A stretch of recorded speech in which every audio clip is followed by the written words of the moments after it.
Well, got unhooked from that tree limb. Another smaller fish.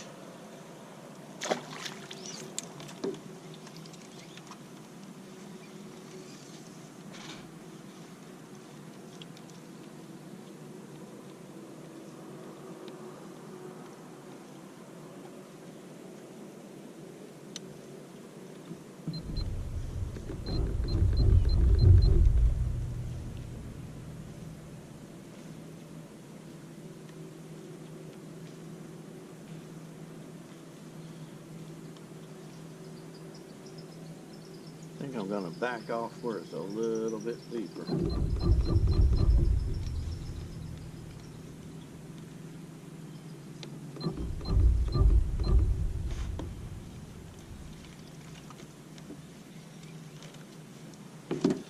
Now you can get all kinds of electronics for a boat as far as fish finders, that kind of thing. I'm Mr. Low Tech. What I have is just a basic thing. It shows me what are supposed to be fish sometimes. It gives me the temperature of the water and the depth. And I really go off from just the depth and what underwater structure I can see and fish from there. There's all kind of sophisticated things that one can get now that I'm sure if you knew how to use it, if you had a master's degree in electronics or something, or if you grew up with it, that's part of my issue.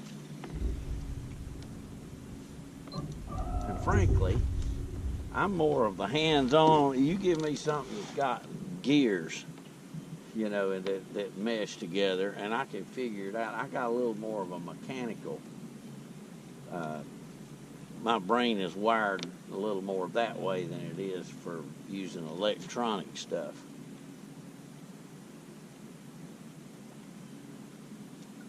Plus, I just don't have all that kind of interest in things, you know, electronic things. I know, you know, video games are a big thing for particularly younger folks, and there's some older people too, for that matter. I'd rather be out doing something. Get a little longer cast now. This intermediate sinking line will really cast out there. I can probably cast it 80 feet easily.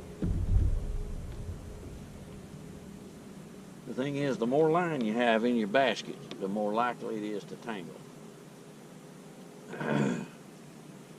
And a sinking line is thinner than a floating line. That's one of the properties of it, which has some advantages. A sinking line will cast better than the wind because it cuts through the wind better. A sinking line generally will cast better because it's thinner. But a sinking line is a little more prone to tangle because it's thinner. On a windy day, it's a little easier to fish with a line that sinks because it doesn't form a belly as the wind maybe is blowing to the side. If it's a floating line, it would get a big curve in it from the wind blowing it in the middle. You don't have that problem with a sinking line. And you may not be able to tell it, but most of the time with a sinking line, my rod tip is either, it's best to have it in the water just a little bit. When you strip the line, the tip of your rod doesn't jump as much. It makes your fly have a little jerkier action. The water keeps the rod tip from bouncing as much. With a floating line, you try to have your rod tip close to the water, and you try to keep your fly line and your rod tip in as near a straight line to each other as you can, so you can feel in your fingers as you're stripping this line, you can feel, I got something, but it's not a fish. What is that? goodness, I have needed a new cap. I needed a new cap. And looky here. I now have one. Look at that. That's the new cap I wanted. I won't have to ask Santa for one this year. I'm not going to put that thing on my head. Sorry, Charlie. I am not going to do that. Believe it or not, I did catch the proverbial old boot one time. My leader broke before I got it in the boat, but I had it pulled up. Somebody lost their boot or thrown it overboard or washed away in a storm or something. I just hope there wasn't a fella attached to that cap when it went in, because I didn't find him. Again, that just goes to show just what you might find. Well, just remember, if it can be caught, I might be the one to catch it, or not.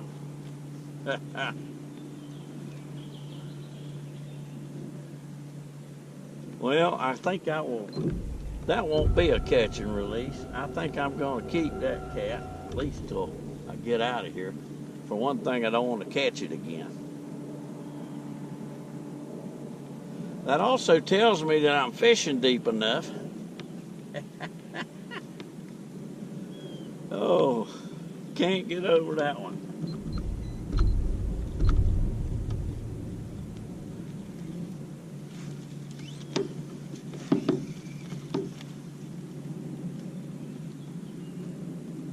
But it's good to keep your fly line and your rod kind of in a straight line, and I always clamp this finger that's got the protector on it, custom made out of a finger of a glove. I always tuck that line right under there, and that way I can clamp it and raise the rod if I need to, if I get a fish or whatever. And you can do some of the feeling of a fish with this finger here, but most of it with this hand that's controlling the line. This particular intermediate line is the Rio Camelux, In Touch Camelux, I think is the title of it. It's got a non-stretch core. It's a braided core, and it doesn't stretch, at least not much at all. And so it's very sensitive. You can feel a fish just sort of nibbling, which is really handy.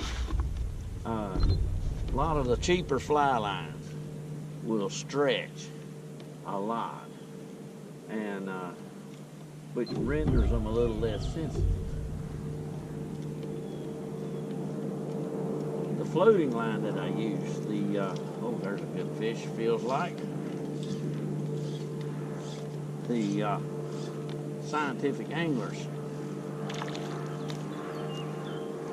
Wavelength MPX taper.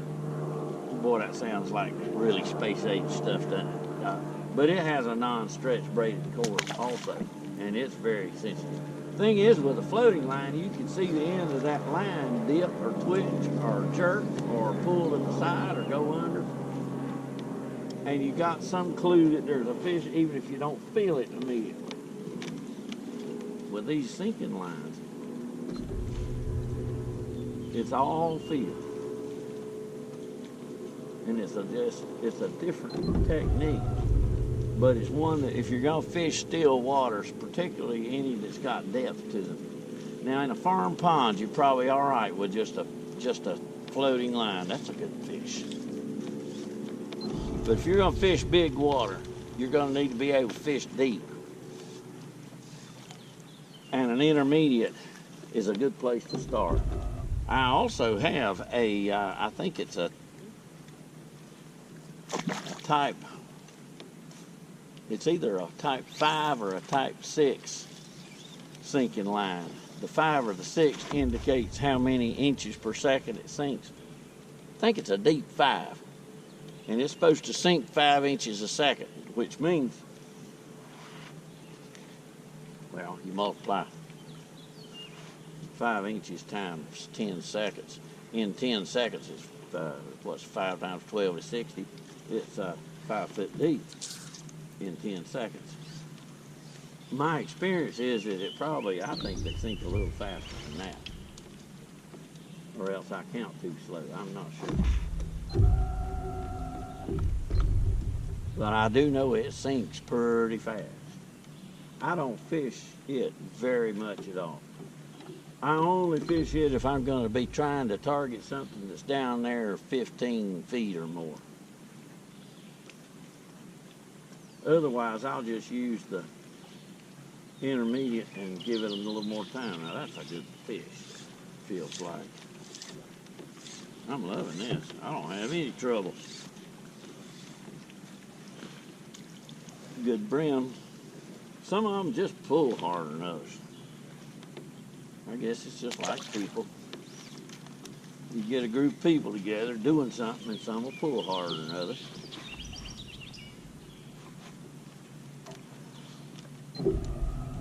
It's just like Jesus said, you know, about fruitfulness. Some 30, some 60, some 100-fold.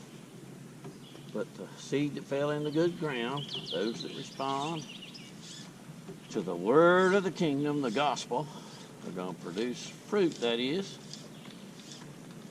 They'll demonstrate a transformable life that reflects the character of Jesus. Boy, beautiful fish. Yeah, I'm loving this. One thing about this fishing, it's not old hat. Couldn't resist that. Boy, my boat's just going to be a muddy mess. I'm going to have to clean that thing up. Can't believe it.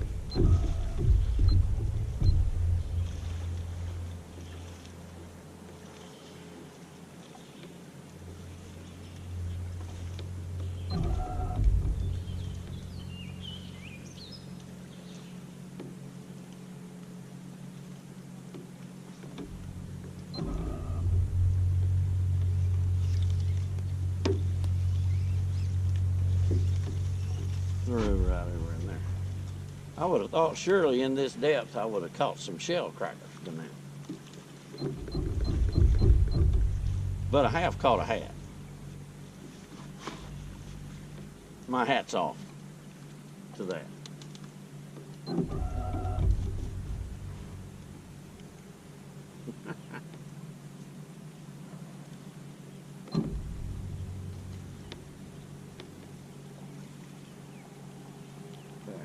Just a little bit. There's not much breeze at all today, but it keeps blowing me a little bit into shore. I didn't put an anchor out or anything. Sometimes I do if there's much wind.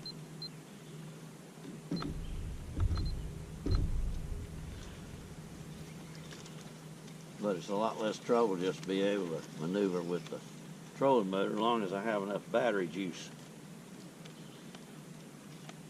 Make another cast or two here. See what we got.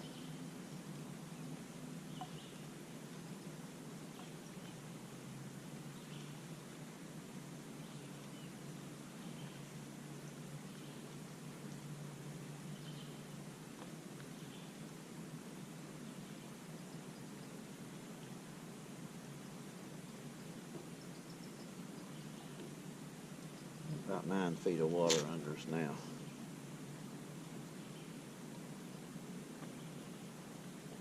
Let's see if we pick up anything out here where it's deeper. Got a hang marker. I'm feeling some stuff, probably stuff on the bottom. There's a fish.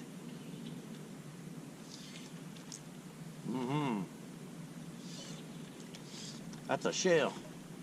I thought so. Thought I'd get into some if I could get it deep enough. Now these are the fighters of the sunfish family. Look at him.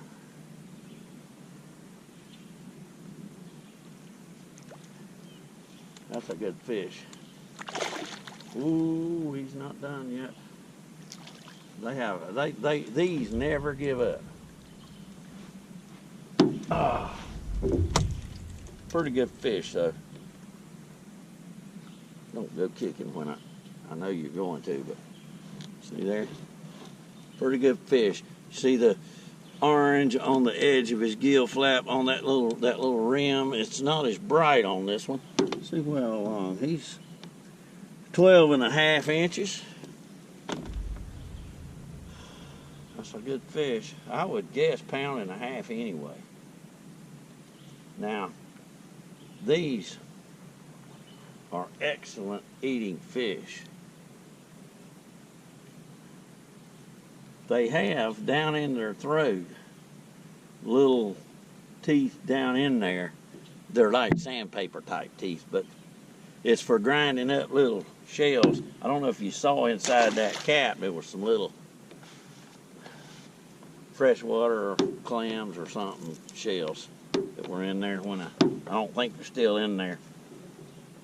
Nah, just some mud. I should probably clean that cap out.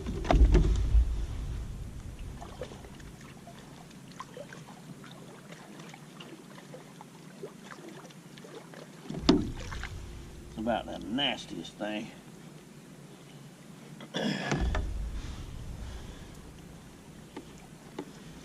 I'm gonna throw it away when I get back to the land. I'll dispose of it, hopefully in a proper way. I'll just put it where it's already dirty. Let's see if we can get another fish out here in the deep water.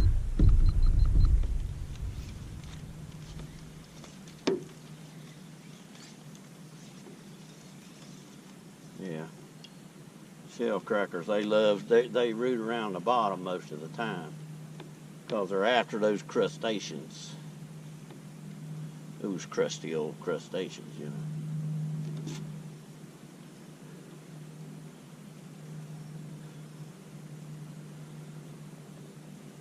See if we can get another one out here in some depth. It's interesting that over on kind of this side is a little shallower. I need to get back over that way.